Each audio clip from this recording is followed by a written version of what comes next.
Boa noite, pessoal que está chegando, Paulo Bola, Judson Rocha, já estão perguntando sobre a Narizinho. Calma, a gente pode até falar sobre a Narizinho também, mas antes vamos falar sobre o que é mais grave, mais urgente, devido à situação das pessoas, situação humanitária, situação da liberdade, que é a Venezuela. Além de que a gente dá sequência no trabalho que viemos fazendo, trazendo informações, compilando informações a respeito desta situação. Eu falava nas transmissões anteriores sobre a revolta dos militares, a situação do exército venezuelano em relação ao canalha Nicolás Maduro, e hoje nós conseguimos novas informações.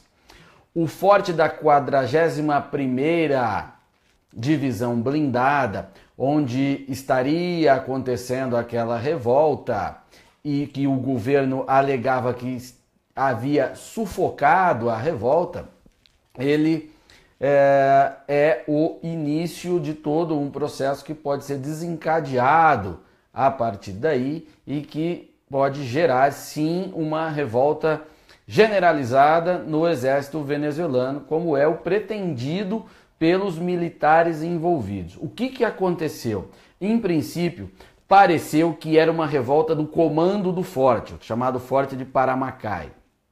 As informações que chegaram depois mostram que não é bem assim, não é o comando do forte, mas um grupo de militares liderados pelo capitão Caguaripanho ou Caguaripano, não tenho certeza de como se pronuncia o nome dele, um grupo de militares, eles fizeram uma ação específica neste forte, porque é um forte que guardava muito armamento pesado, armamento de ponta, e conseguiram, nesta ação, obter diversas armas para ações futuras.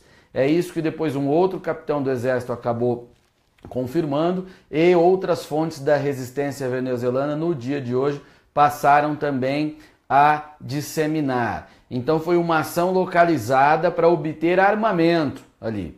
Por isso que, em seguida, o próprio capitão tem publicado mensagens dizendo que não são militares rebeldes, não são golpistas, porque aquelas armas pertencem ao exército venezuelano, que deve usá-las em defesa do povo e não que sejam entregues aos coletivos do Nicolás Maduro.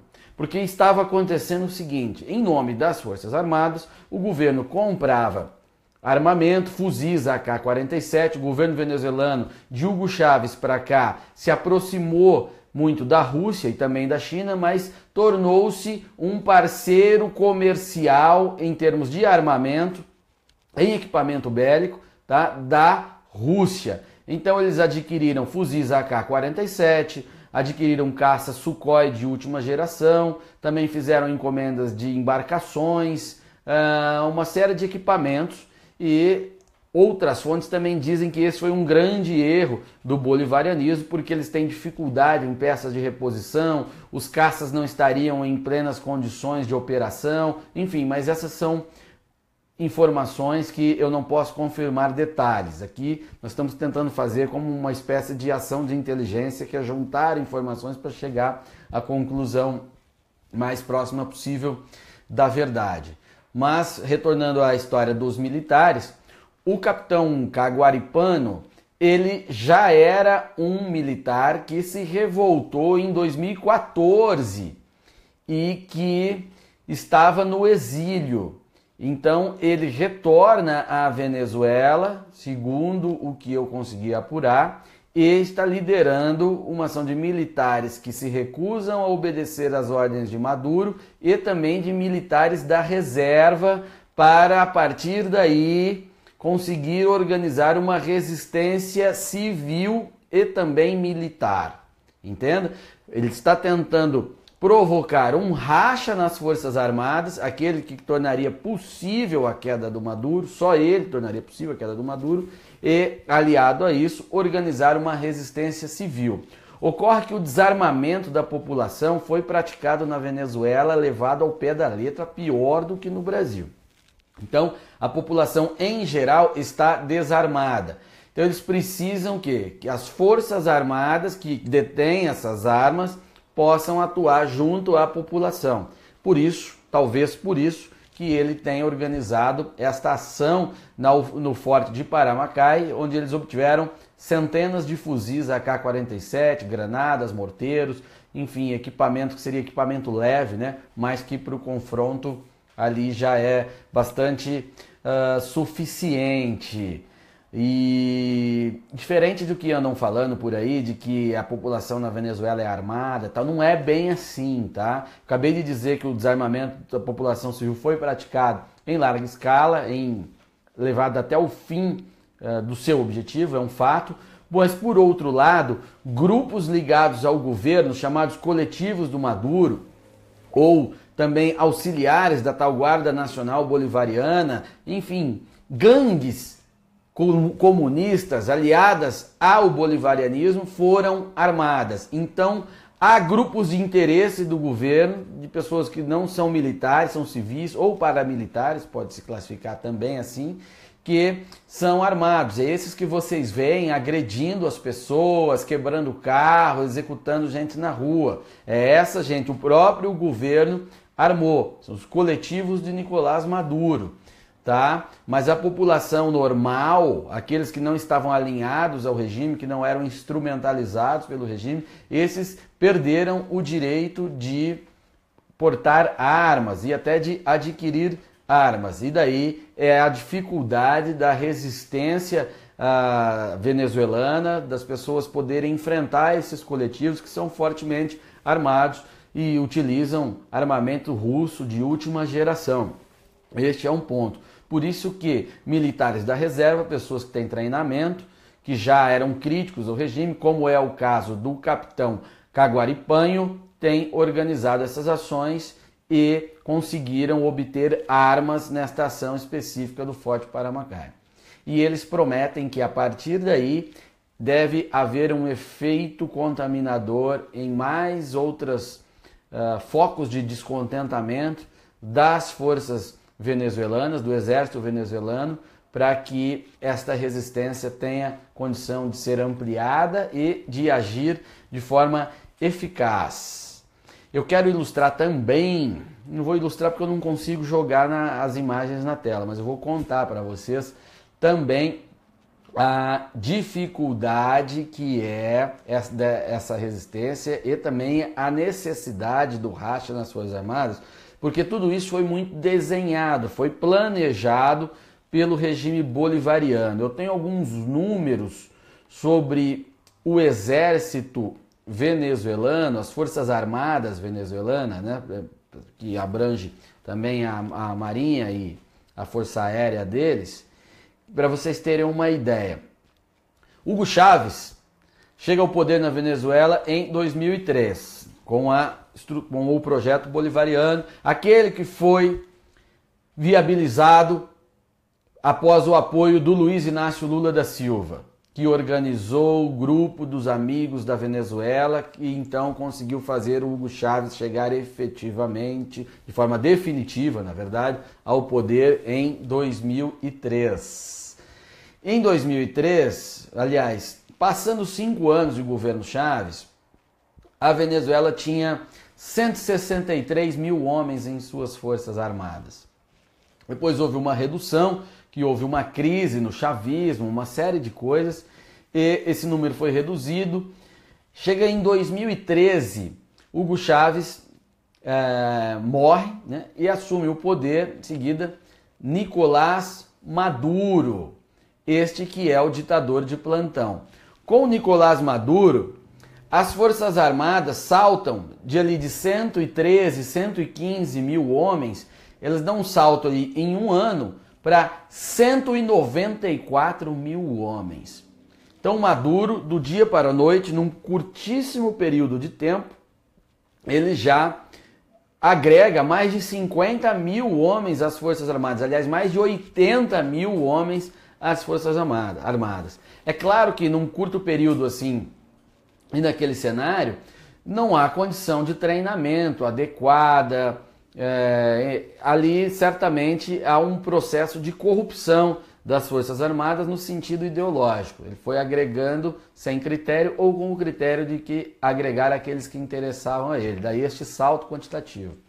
Quando a oposição na Venezuela se organiza e a população passa a manifestar maior descontentamento, a crise se agrava, o desabastecimento fica mais acentuado, Maduro intensifica este processo de apegar-se à resistência militar, ao ponto de que, se em 2014 ele tinha 194 mil homens nas Forças Armadas, em 2016 esse número saltou para 365 mil homens.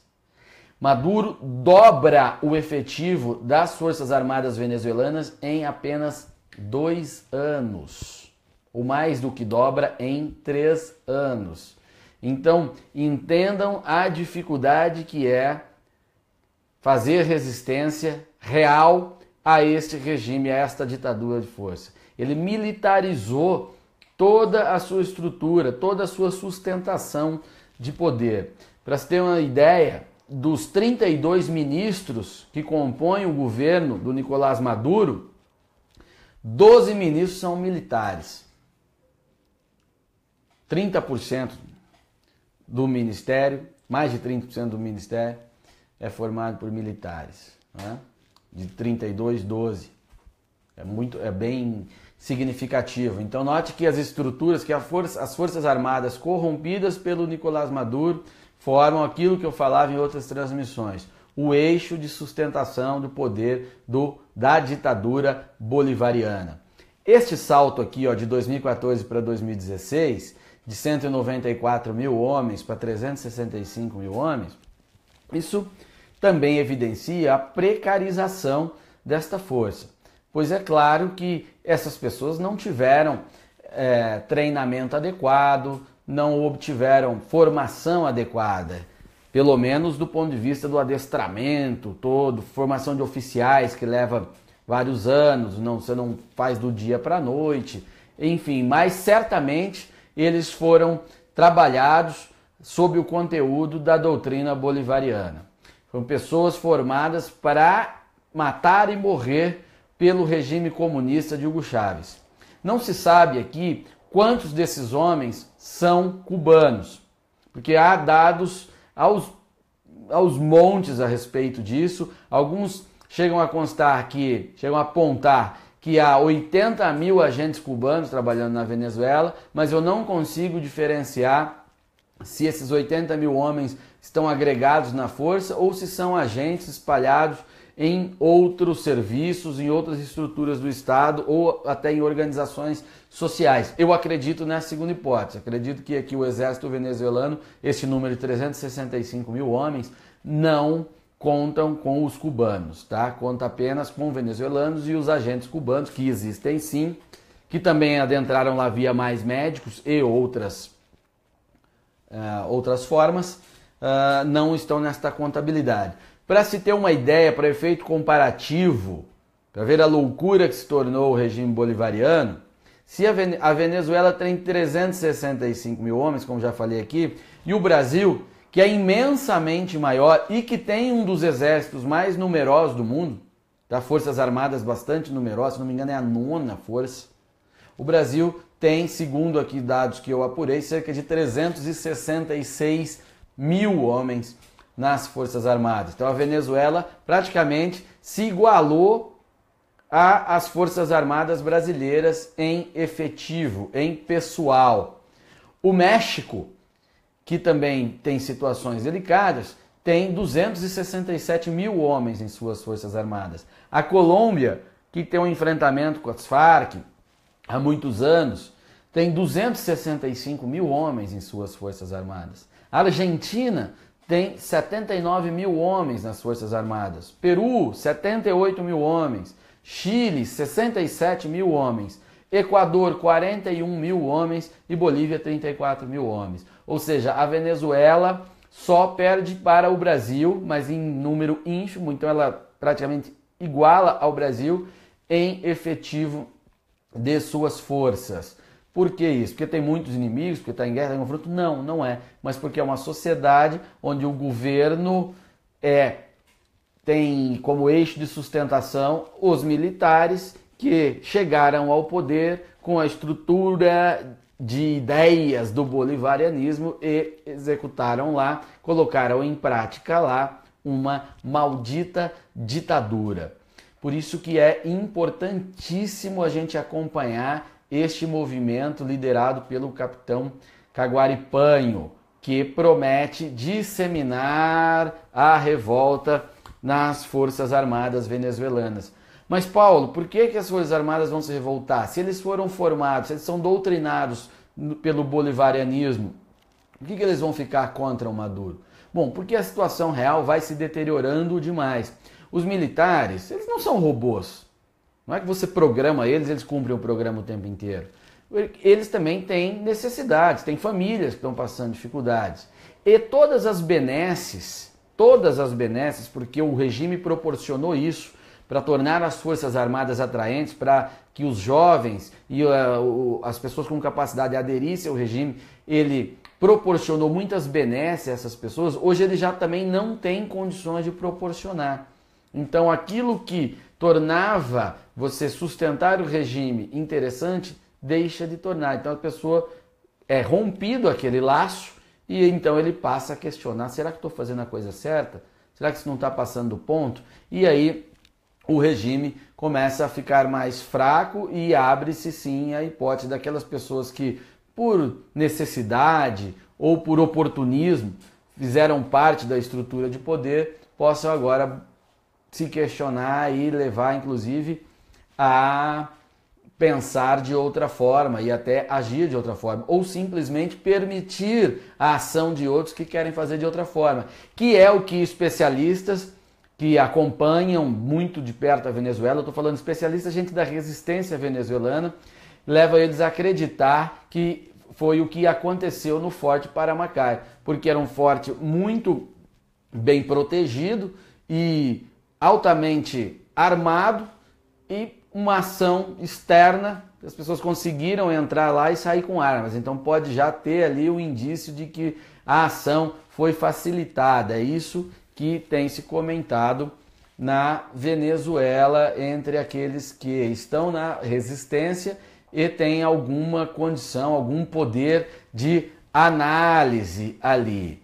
Enquanto isso, no nosso Brasil, as forças da nossa esquerda continuam dando apoio ao regime ditatorial de Maduro. A Folha de São Paulo, há 2 ou 3 dias, de forma muito atrasada, né, dona Folha, declarou que assumiu que passou a chamar o regime venezuelano de ditadura. Puxa vida, o pessoal lá da Venezuela que está sofrendo com Maduro agora, meu Deus, agora vai, né? Depois que foi tudo construído aqui, depois que todo mundo que apontava que aquilo era uma ditadura era chamado de louco, carimbado de louco, aí o grande jornalão nacional passa a admitir o óbvio que aquilo é sim uma ditadura. Na transmissão de ontem, eu desabafei aqui, fiz uma crítica a toda a elite política nacional e reitero cada palavra que eu disse. Toda a elite política brasileira que não apontou a construção desta maldita ditadura do Maduro é cúmplice e tem culpa em cada venezuelano agredido, em cada venezuelano morto por esse regime bolivariano. Porque esses caras tinham mandato, tinham partido, tinham acesso à mídia, tinham acesso a meios legais e pouco fizeram para impedir que o governo brasileiro mandasse dinheiro e financiasse essa ditadura safada e canalha do Nicolás Maduro. Se o Jean Willis, que agora finge fazer um meia-culpa, aliás, o Jean Willis outro dia até começou a falar que é cristão. Então isso é bem importante observar também, porque a esquerda começa a fazer uma revisão. Mas o seu Jean Willis, de forma cara de pau, tem dito que foi um erro apoiar a ditadura Maduro, fez uma crítica ao PSOL. Agora, né, quando tudo está desse jeito. O PSDB, que foi tímido também em todo este processo de construção, se recusou a fazer o que tinha que fazer, ou fingiu que não era, porque acontece assim, nem sempre todo mundo é desonesto ou é mal intencionado, tá, gente? Mas sabe aquela postura do brasileiro que quando ele ignora alguma coisa, ele não desconhece, ele prefere fingir que aquilo, ele reduz a importância daquilo lá para reduzir assim o problema que é a sua própria ignorância. Então a elite política sofreu muito disso. Nem todo mundo lá é necessariamente comunista e queria ver a coisa acontecer na Venezuela. Mas fingiram, esse problema não é meu, eu não vou dar com isso não. O que os jornalistas vão falar a meu respeito? Vão achar que eu sou um radical de direita? Então preferiram se calar. Aí agora que existe aí inúmeros vídeos e que existe um bom número de pessoas se declarando de direita no Brasil e que esses caras se sentem amparados, começam aí a apontar os problemas lá na Venezuela e tal. Vocês são todos culpados. Não adianta apontar agora. É bom que apontem, ok, mas isso não livra vocês de culpa. Aliás, por ser culpados, vocês têm o dever de agir mais do que qualquer outra pessoa. Tentem minimizar a dor dos venezuelanos que vocês tomaram parte e ajudaram a viabilizar. Toda a elite política brasileira, a elite da imprensa que não apontou, tá? Eu estou dizendo toda, ignorando as exceções, mas as exceções existem, são exceções de praxe, e eu falo isso até para não ser injusto com ninguém, mas são exceções pouquíssimas, hein? Eu mal consigo lembrar. Grande Alexandre Garcia apontava, isso e os tradicionais de internet, Olavo de Carvalho, Graça Salgueiro, o próprio Reinaldo, que todo mundo critica, condena. Hoje ele falou umas grandes bobagens também sobre a história do desarmamento na Venezuela, mas justiça seja feita aquele período há anos, lá na Veja ele apontava também, eu apontava aqui no SBT no Paraná, enfim, sempre há aí um ou outro que apontava, mas em geral, o ambiente em geral foi de ignorar o que estava acontecendo lá. Mesmo com o Lula dizendo que o que acontecia lá é o que ele gostaria que acontecesse aqui. Ou quem não lembra do petismo declarar que na Venezuela havia excesso de democracia? Sim, pouca gente entendeu na época a declaração. Pois, quando diz que está excesso de democracia, foi ridicularizado. Ô louco, estão falando isso, olha lá, será que eles não veem o que acontece? Não, eles viam. Mas na visão petista, aquilo sim era excesso de democracia mesmo, porque eles queriam mais e mais ditadura. Eles queriam exatamente isso que acontece agora, com o governo caçando pessoas nas ruas, com o governo atirando em seus cidadãos, com o governo prendendo pessoas, destruindo o carro de senhoras, de crianças nas ruas, atropelando, apavorando em motos. É isso que eles queriam. Agora ficou claro para o Brasil inteiro o que significou aquela frase. Foi a Dilma que disse que havia excesso de democracia na Venezuela. Agora me confundi qual foi dos petistas que falou isso. Mas não importa, aquilo é o que pensava o petismo mesmo. Lula, Dilma, Gleisi, toda essa elite comunista do Partido dos Trabalhadores.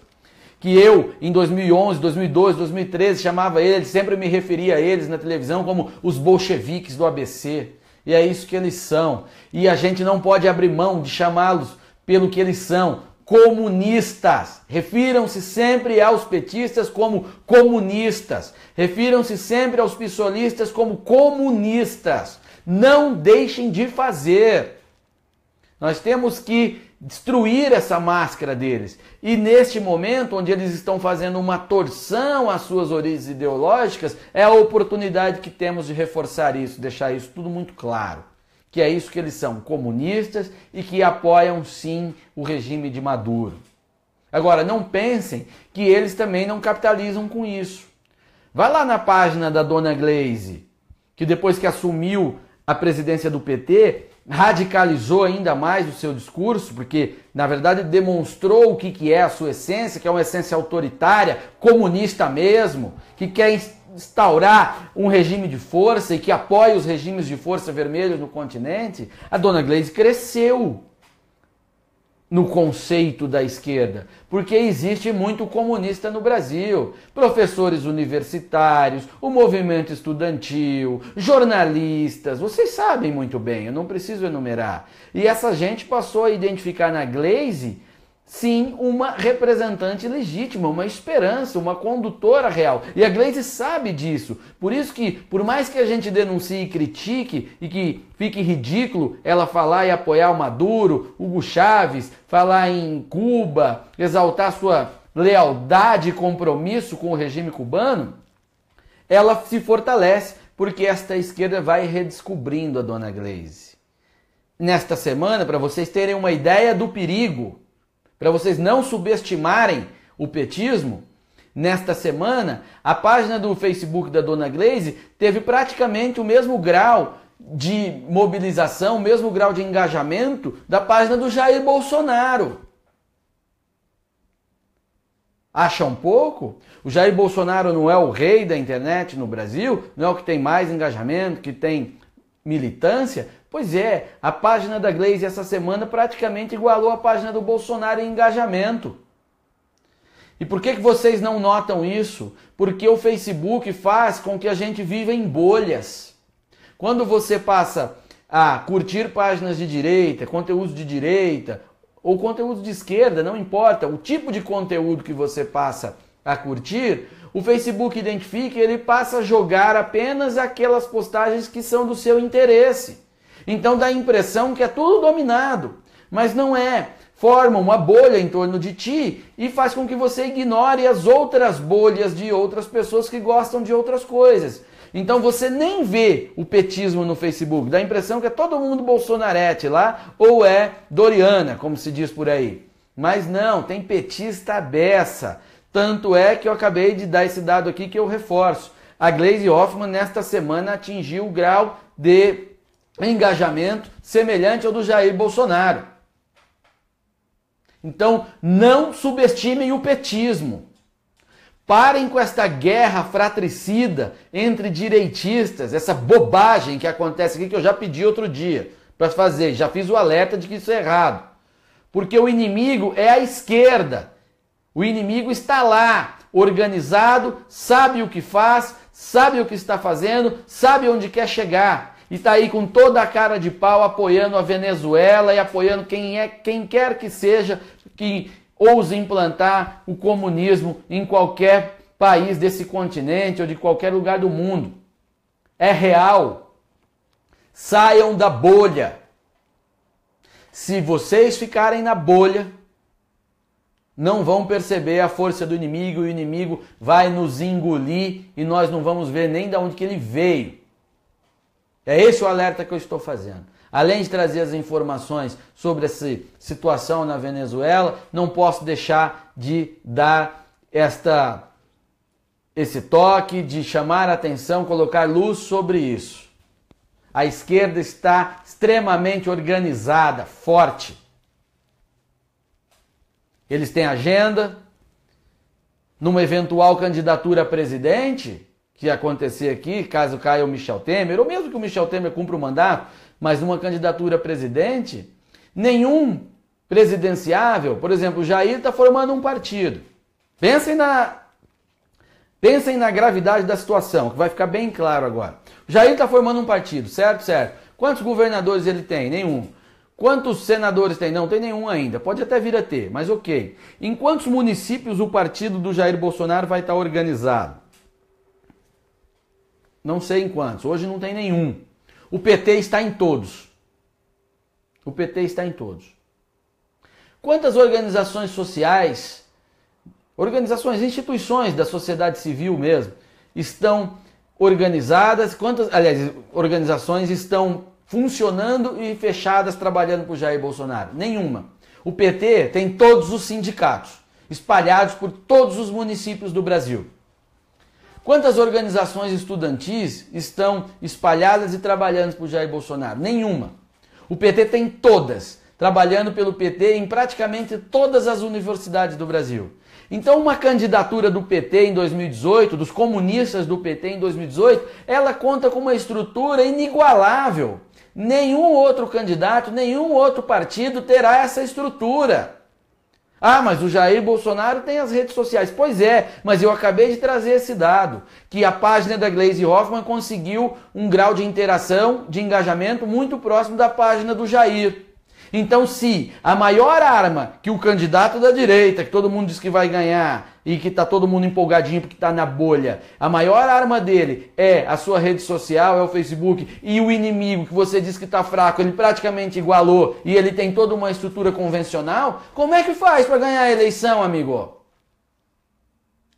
Você acha que o teu inimigo é o Dória, você gosta do Bolsonaro, ou o contrário, você gosta do Dória e acha que o teu inimigo é o Jair? Então vai, bobão, porque a Gleisi está dando risada, o PT, a esquerda, toda essa comunistada ali está rindo de você. Enquanto vocês ficam se engalfinhando num processo autofágico, a esquerda se organiza e ficando cada vez mais forte. É patético tudo isso que está acontecendo. Lembre-se sempre disso, o inimigo é lá, é o outro, é a esquerda, que está organizadíssima, e derrotá-los não será fácil. Não pense que será fácil, que não será. Eu acabei aqui de fazer a descrição das estruturas tradicionais. Eles têm todas. O PSDB é um partido tradicional. Digamos que o Dória seja candidato pelo PSDB. O PSDB está organizado em todos os municípios, em menos que o PT. E também é uma organização de perfil diferente. Os petistas, cerca de 15% da população, 10% se declara petista mesmo. Do PSDB não tem um. Não tem nada, então não tem militância. Organizações estudantis, não tem nenhuma. Sindicatos, não tem quase nenhum também. Então, a estrutura tradicional, e o PSDB é o partido mais organizado fora do eixo comunista declarado, ele não tem nenhuma condição de concorrer com o PT. Financiamento. Quem é que vai pagar a conta? Empresa não pode doar. Pessoa física está com medo de doar. Então você tem dinheiro do quê? Do fundo partidário e da corrupção. Alguém tem mais dinheiro de corrupção do que o PT, gente? Hein? Alguém tem? Não, ninguém tem. Então o PT vai ter dinheiro, organização, estrutura social montada em todos os municípios do Brasil. Acordem! Vocês acham que vão derrotar o PT fazendo apenas meme na internet? É muito mais grave, é muito mais complexo. Então, a ameaça é real. E tem gente aqui dizendo, e o PSDB? PSDB é de esquerda. PSDB é de esquerda mesmo, eu nunca neguei isso. Quer me dar aula sobre PSDB, rapaz? Acorde você também, preste atenção, vai ver o meu trabalho desde quando que eu estou falando essas coisas, estou explicando, estou agindo. Tem hora que é difícil ter paciência, viu, gente? É difícil, mas me desculpe. Aqueles que estão interessados e entendem o que eu estou fazendo aqui. Então, deixa esse alerta para vocês. Deixa esse alerta. Pensem a respeito do que é uma estrutura de campanha. Tá? A ameaça do PT, a ameaça da esquerda é real. E eles radicalizando mais do que nunca. Porque os documentos do PT, depois que perderam o poder, dizem o seguinte. Os erros que o PT cometeu. Eles não falam em quebrar o país, eles não falam em descontrole de contas, nada disso. Eles falam que o erro deles não foi controlar a imprensa, censurar, calar a imprensa, tá? Porque eles tentaram controlar só no dinheiro. Funcionou por um tempo. Não, mas eles queriam calar, censura, mordaça legal. E também não ter subvertido as Forças Armadas. Isso é o PT quem diz. Os documentos dele dizem isso. Pesquisem que vocês vão encontrar. Então, não brinquem com essa gente. Eles são sérios e sabem o que fazem. São comunistas mesmo, são gente que tem psicopatia política. Eles são loucos pelo poder e não deixarão de brigar. E tentarão sim fazer com que o Brasil se torne a Venezuela de amanhã. E nós não precisamos passar pelo que aquele povo está passando, que tem que agora torcer por meia dúzia de militares que consigam provocar um racha em suas forças armadas. Então, não rachem a resistência nossa, não rachem aquele seu colega que pensa um pouquinho diferente de você, que só não concorda com você em alguma outra coisa e tal, e chamam no cara de esquerdista, não sei o que. Parem com essa história, com essa autofagia. O inimigo é vermelho, ainda é forte e organizado, e quer muito que você continue com essa postura boba, achando que o grande adversário está aqui do seu lado. Não, não está aqui do teu lado, não. Ele está lá do outro lado e veste as cores vermelhas do maldito comunismo. Boa noite e até amanhã.